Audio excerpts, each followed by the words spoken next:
Hi friends, welcome back to my channel. ಇವತ್ತಿನ ವಿಡಿಯೋದಲ್ಲಿ ಬಂದು ಸ್ಟ್ರೈಟ್ನಿಂಗ್ ಮಾಡ್ಬೋದಾ, ಸ್ಮೂತ್ನಿಂಗ್ ಮಾಡಿಸ್ಬೋದಾ, ಹೇರ್ಗೆ ಕಲರ್ ಹಾಕ್ಸ್ಬೋದಾ, ಡೈ ಹಾಕ್ಸ್ಬೋದಾ, ಈ ರೀತಿ. ಸೊ ಮೇಯ್ನಾಗಿ ಹೇರ್ಗೆ ಮಾಡಿಸುವಂತಹ ವಿಷಯಗಳಲ್ಲಿ ತುಂಬ ಜನರು ಡೌಟನ್ನು ಕೇಳ್ತಾ ಇದ್ದೀರಾ.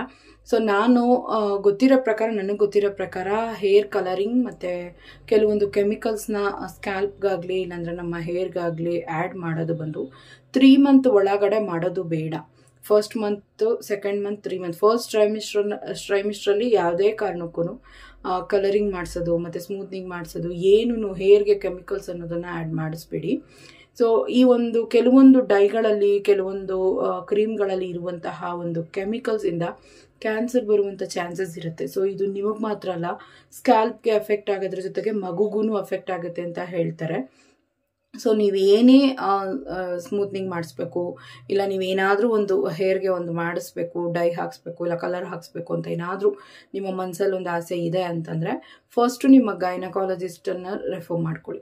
ಅವ್ರ ಹತ್ರ ನೀವು ಯಾವ ಕೆಮಿಕಲ್ ಯೂಸ್ ಮಾಡ್ತೀರಾ, ಅಂದರೆ ಯಾವ ಒಂದು ಡೈ ಯೂಸ್ ಮಾಡ್ತೀರಾ, ಯಾವುದೊಂದು ಸ್ಮೂತ್ನಿಂಗ್ಗೆ ಏನೇನು ಯೂಸ್ ಮಾಡ್ತೀರಾ ಅದನ್ನು ನೀವು ಪಾರ್ಲರ್ಗೆ ಯಾವಾಗಾದರೂ ಹೋಗ್ತಿರಲ್ಲ, ಸೊ ಸಲೂನ್ಗೆ ಹೋದಾಗ ಅಲ್ಲಿ ಅದನ್ನು ಫೋಟೋ ತೆಕ್ಕೊಂಡು ನೀವು ಇಟ್ಕೊಂಡಿರಿ.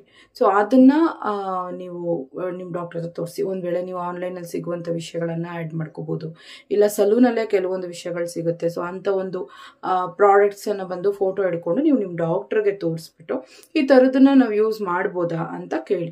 ಸೊ ಆಗ ಅವ್ರು ಅದನ್ನು ಹೇಳ್ತಾರೆ. ಬಟ್ 3 ಮಂತ್ ವರೆಗೂ ನೀವೇನು ಮಾಡ್ಸೋಕ್ಕೆ ಹೋಗಬೇಡಿ. ಅದು ಕೆಲವೊಂದು ಹಾರ್ಮೋನ್ ಇಂಬ್ಯಾಲೆನ್ಸಿಂದ ಮೈ ಬಂದು ತುಂಬಾ ಸೆನ್ಸಿಟಿವ್ ಆಗಿರುತ್ತೆ. ಸೊ ಮಗು ಆಗ ತಾನೇ ಆರ್ಗನ್ ಡೆವಲಪ್ಮೆಂಟ್ ಅನ್ನೋದು ಬಂದು ಸ್ಟಾರ್ಟ್ ಆಗ್ತಾ ಇರುತ್ತೆ. ಸೊ 3 ಮಂತ್ಸಲ್ಲಿ ಯಾವುದೇ ರೀತಿ ಕೆಮಿಕಲನ್ನು ನಮ್ಮ ಬಾಡಿಗೆ ನಾವು ಆದಷ್ಟು ಅಪ್ಲೈ ಮಾಡೋದನ್ನ ಅವಾಯ್ಡ್ ಮಾಡಬೇಕು. ಅದು ಮೇಕಪ್ ಆಗಿರಲಿ, ಹೆವಿಯಾದಂಥ ಒಂದು ಕಾಸ್ಮೆಟಿಕ್ಸ್ ಯೂಸ್ ಮಾಡೋದೇ ಆಗಿರ್ಬೋದು, ಹೆವಿಯಾದಂಥ ಲಿಪ್ಸ್ಟಿಕ್ಸ್ ಯೂಸ್ ಮಾಡೋದೇ ಆಗ್ಬೋದು, ಏನನ್ನ ಆಗಿರಲಿ. ಸೊ ಏನಿದ್ರು ನೀವು ನಿಮ್ಮ ಡಾಕ್ಟರ್ ಹತ್ರ ಬಂದು ಕನ್ಸಲ್ಟ್ ಮಾಡ್ಕೊಳ್ಳಿ. ಬಟ್ ಹೇರ್ ಸ್ಮೂತ್ನಿಂಗ್, ಕಲರಿಂಗ್ ಇವೆಲ್ಲನೂ 3 ಮಂತ್ ಬೇಡ. ಅದಾದಮೇಲೆ 4th month, 5th month after use ಮಾಡ್ಬೋದು. ಬಟ್ ಆದಷ್ಟು ಆರ್ಗ್ಯಾನಿಕ್ ಆಗಿ ಯೂಸ್ ಮಾಡೋದು ಬಂದು ಒಳ್ಳೆಯದು. ಮೊದಲನೇ ಟಿಪ್ ಬಂದು ಆರ್ಗ್ಯಾನಿಕ್ ಆಗಿ ಹೋಗಿ ನೀವು ಯಾವ್ದು ಯೂಸ್ ಮಾಡ್ತೀರೋ ಅದನ್ನು ನಿಮ್ಮ ಡಾಕ್ಟರ್ನ ರೆಫರ್ ಮಾಡಿಬಿಟ್ಟು ಅದನ್ನು ಯೂಸ್ ಮಾಡ್ಬೋದಾ ಅಂತ ಕೇಳಿ. ಆ್ಯಂಡ್ ನೆಕ್ಸ್ಟ್ ಬಂದು ಜಾಸ್ತಿ ಹೊತ್ತು ನಿಮ್ಮ ಸ್ಕ್ಯಾಲ್ಪಲ್ಲಿ ಅದನ್ನು ಇಟ್ಕೋಬೇಡಿ, ಬೇಗ ಅದನ್ನು ವಾಶ್ ಮಾಡ್ಕೊಳ್ಳಿ. ಆ್ಯಂಡ್ ನೆಕ್ಸ್ಟು ಅದು ನಿಮ್ಮ ಕಣ್ಣೊಳಗಡೆ, ಮೂಗಿನೊಳಗಡೆನೋ ಇಲ್ಲ ಬಾಯಿಯೊಳಗಡೆನೋ ಈ ರೀತಿ ಯಾವುದು ಹೋಗದೆ ಇರೋ ಥರ ನೀವು ಹೇರ್ ವಾಶ್ ಮಾಡ್ಕೋಬೇಕಾಗತ್ತೆ. ಸೊ ಏನೇ ಮಾಡೋ ಥರ ಇದ್ರೂ ಒನ್ಸ್ ನಿಮ್ಮ ಡಾಕ್ಟ್ರನ್ನ ಕನ್ಸಲ್ಟ್ ಮಾಡಿ ಇದು ಯೂಸ್ ಮಾಡ್ಬೋದಾ, ಇದು ನಮ್ಮ ಬೇಬಿಗೆ ಹಾರ್ಮ್ ಆಗುತ್ತಾ ಅಂತ ಕೇಳಿಬಿಟ್ಟು ಆಮೇಲೆ ನೀವು ಯೂಸ್ ಮಾಡೋದು ಒಳ್ಳೆಯದು. ಸೊ ಯಾವುದೇ ಕಾರಣಕ್ಕೂ 3 ಮಂತ್ ಅವಾಯ್ಡ್ ಮಾಡಿ. ಅದಾದಮೇಲೆ ಬೇಕಾದರೆ ನೀವು ಕೇಳ್ಬೋದು, ನೆಸೆಸರಿ ಇದೆಯಾ ಫಸ್ಟ್ ಅದನ್ನು ಯೋಚನೆ ಮಾಡಿ. ನೆಸೆಸರಿ ಇದ್ದರೆ ಮಾತ್ರ ನೀವು ಇಂಥ ವಿಷಯಗಳನ್ನು ನೀವು ಮಾಡ್ಕೋಬೋದು. ಇಲ್ಲ ನಾನು ಮಾಡ್ಕೊಳ್ಳೇಬೇಕು, ನನಗೆ ಇಷ್ಟ, ನನಗೆ ಅದರಲ್ಲಿ ಒಂಥರ ಖುಷಿ ಸಿಗುತ್ತೆ ಅನ್ನೋರು ಡಾಕ್ಟರ್ನ ಕನ್ಸಲ್ಟ್ ಮಾಡಿಬಿಟ್ಟು ಮಾಡ್ಕೊಳ್ಳಿ. ಜಾಸ್ತಿ ಹೊತ್ತು ತಲೆಯಲ್ಲಿ ಇಟ್ಕೋಬೇಡಿ ಅದನ್ನು. ಆ್ಯಂಡ್ ನೆಕ್ಸ್ಟು ಆರ್ಗ್ಯಾನಿಕ್ ಆಗಿ ಸ್ವಲ್ಪ ಕೆಮಿಕಲ್ಸ್ ಕಡಿಮೆ ಇರೋದನ್ನು ನೋಡಿ ಯೂಸ್ ಮಾಡೋದು ಒಳ್ಳೆಯದು. ಆ್ಯಂಡ್ ನೆಕ್ಸ್ಟು ಆರ್ಟಿಫಿಷಿಯಲ್ ಆಗಿ ತುಂಬ ಕೆಮಿಕಲ್ ಇರುವಂಥದ್ದು, ತುಂಬ ಕಲರ್ಡ್ ಆಗಿ ತುಂಬ ಸ್ಮೆಲ್ ಇರುವಂಥದ್ದು ಅಂಥದ್ದನ್ನೆಲ್ಲ ಅವಾಯ್ಡ್ ಮಾಡೋದು ಒಳ್ಳೆಯದು.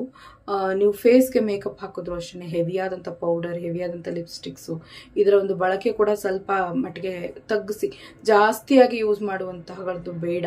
ಪರ್ಫ್ಯೂಮ್ಸೇ ಆಗಿರ್ಬೋದು, ಇಲ್ಲ ಏನೇ ಆಗಿರ್ಬೋದು, ಒಂದು ಸ್ವಲ್ಪ ಆದಷ್ಟು ತೀರಾ ಸ್ವಲ್ಪ ಕೆಮಿಕಲ್ ಫ್ರೀ ಇರುವಂಥದ್ದು, ಆರ್ಗ್ಯಾನಿಕ್ ಆಗಿರುವಂಥದ್ದನ್ನು ಯೂಸ್ ಮಾಡ್ಕೊಳ್ಳಿ. ಬಟ್ ಈ ಹೇರ್ ಕಲರಿಂಗ್, ಸ್ಮೂತ್ನಿಂಗ್ ಇವನ್ನೆಲ್ಲನೂ 3 ಮಂತ್ವರೆಗೂ ಅವಾಯ್ಡ್ ಮಾಡಿದ್ರೆ ಒಳ್ಳೆಯದು. ಒಂದು ವೇಳೆ ನೀವು ಮಾಡಿಸ್ಬೇಕು ಅಂದಾಗ ನೀವು ನಿಮ್ಮ ಡಾಕ್ಟರ್ನ ಕನ್ಸಲ್ಟ್ ಮಾಡಿ. ಯಾವುದಕ್ಕೂ ಅಷ್ಟೇ 3 ಮಂತ್ ಆಗಿರಲಿ ಇಲ್ಲ ಅದ್ರ ಮೇಲೇ ಆಗಿರಲಿ, ನೀವು ನಿಮ್ಮ ಡಾಕ್ಟರ್ನ ಕನ್ಸಲ್ಟ್ ಮಾಡಿ ನೀವು ಇದನ್ನು ಯೂಸ್ ಮಾಡಿ. ಅವ್ರು ಓಕೆ ಅಂದರೆ ಯೂಸ್ ಮಾಡಿ. ಓಕೆ ಫ್ರೆಂಡ್ಸ್, ಈ ವಿಡಿಯೋಯಿಂದ ಖಂಡಿತವಾಗ್ಲೂ ನಿಮ್ಗೆ ಯೂಸ್ಫುಲ್ ಆಗಿರುತ್ತೆ ಅನ್ಕೋತೀನಿ. ಟೇಕ್ ಕೇರ್, ಬಾಯ್.